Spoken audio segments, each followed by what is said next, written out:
To make these earrings, I am using a die.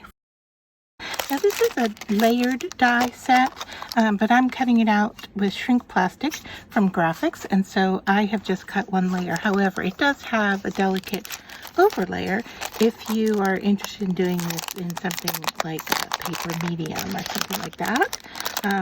Just to show you here. So this is the overlaying onto this. I think these are maple leaves.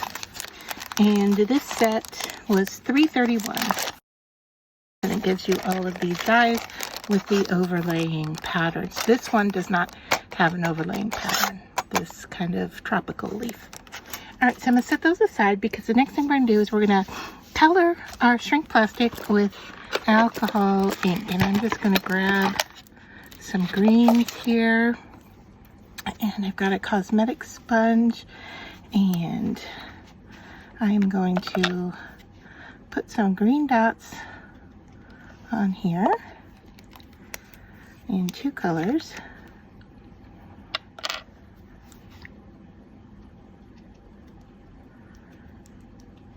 And then we'll just apply this to the leaves, like so, by pouncing. Now the color is going to get more intense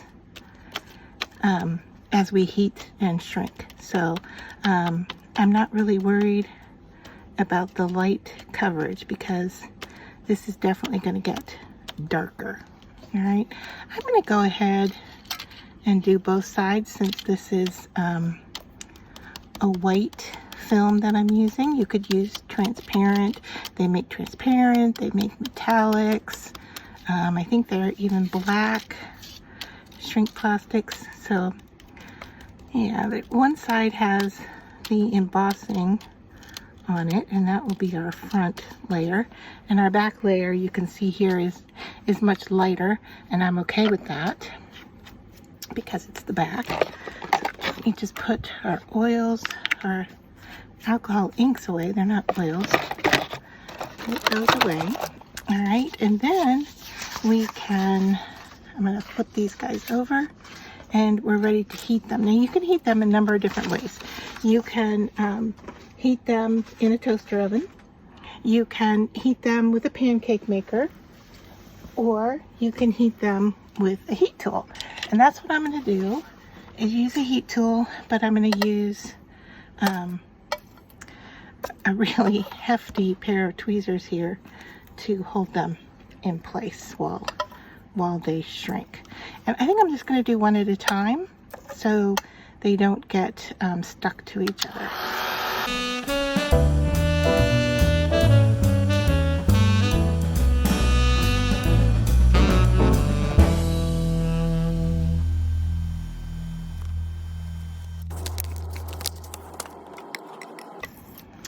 So here you can see the difference in color. You can see it definitely got darker. And there's the back, and there's the back. So I'm going to shrink this one now.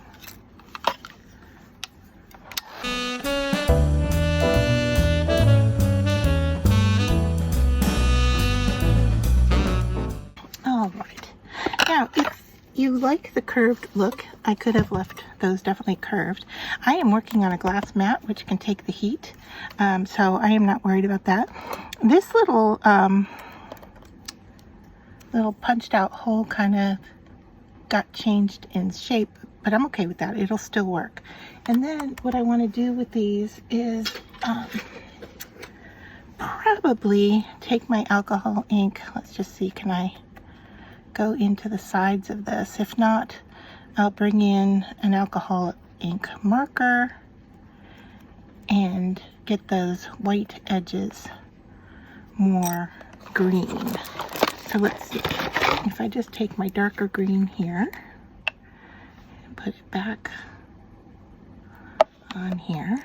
Let's see, is that enough to get into those edges? It is.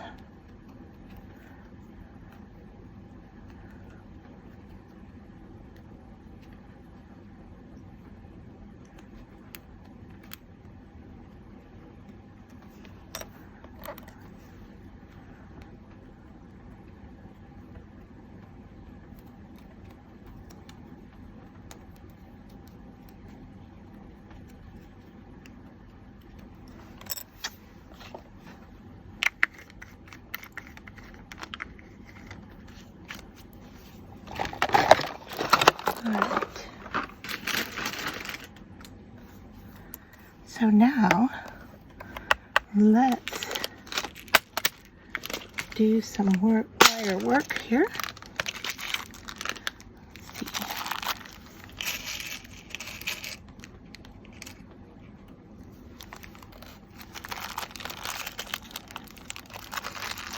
I'm thinking of adding a bead to this dangle. And so I have some pieces here from a kit. All right, so now I'm going to use some pearl beads, and I'm just trying to decide which color looks best. I think the dark is too dark, that's too blue. I think this is probably the best that we have here. So let's see how those look. Not bad, not bad. If I go back to my kit that I pulled the wire out of, I have some green crystals. Let's see what those look like. I think I'm liking the green crystal better. And I will put links to all of these materials down below. Yeah, let's do that. Those colors look great together. In fact, they're almost identical, aren't they? All right, so the first thing I'm going to do is I am going to put the wire onto the leaf and then the bead and then make a loop. So let me grab my tools here. Let's see. I've got a flat nose and a round nose. And my flat nose has a wire cutter on it, so I don't need to bring a wire cutter in. All right, so to begin, I'm just gonna put my crystal onto here, and then I'm gonna bend that wire, and then we're gonna wrap it, but I'm gonna cut some of it off first because I wanna make a little loop just like that. Okay, so you wanna protect the wire you're cutting, and this one seems to hold on to it pretty well, but if not, you want to protect it from flying.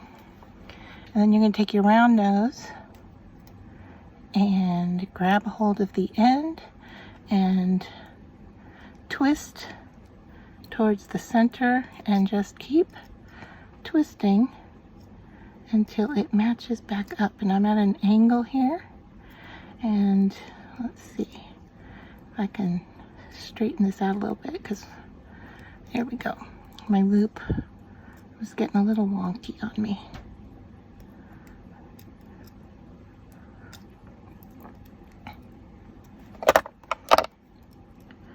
So I'm going to hold on to that loop and hold on to this loop, and what I want to do is turn one side so that they're different from each other. All right, and then I'm going to take one side and open it up to put my leaf on.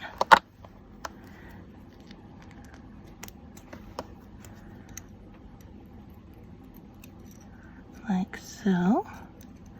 And then just bend that back into itself. And I'm just going to pinch it to make sure it's stuck there. All right, that looks good. And then we just need an ear wire. And I'm using some here. Let's see which. I think I like this style. This is a pack from the Dollar Tree because I ran out of the other kind that I had, so I just grabbed this real quick. But the same thing, we're just going to bend this open, find the front of our earring so that it faces forward. All right, and then we're going to bend that closed. So there is our first fall leaf earring. And you can see that this one does, if I get up close, I don't know if you can see, this one does have the indentations on it. If you wanted to enhance those, you could scratch them, you could draw more on them. I'm liking it just like this as the green. So then we're just going to go with the other one and do the same thing. So once again, we're going to put our stone on there, bend it away from the bead, cut it down,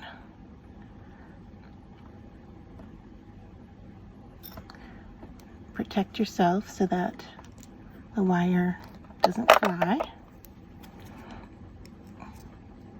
Take the end of your wire and just keep twisting until the end meets back up.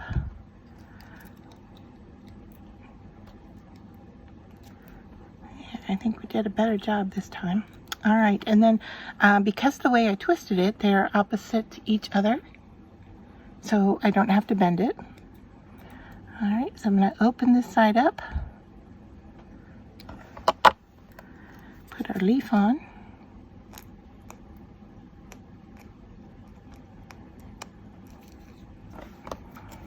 and bend that back into place. All right, and then I just have the other side to do. Now you can do this either way. You can bend the wire on your ear wire, or you can bend it on your loop. Either one. Sometimes the ear wire is already strengthened. It's been bent. The more you bend the wire, the stiffer it becomes. And sometimes your ear wire can be very stiff and just break on you if you go to bend it. So you just, bending it once to put the earring on should be fine. But if you're concerned, definitely you could bend your wire because it is raw and you haven't bent it very much. So there we have our two earrings.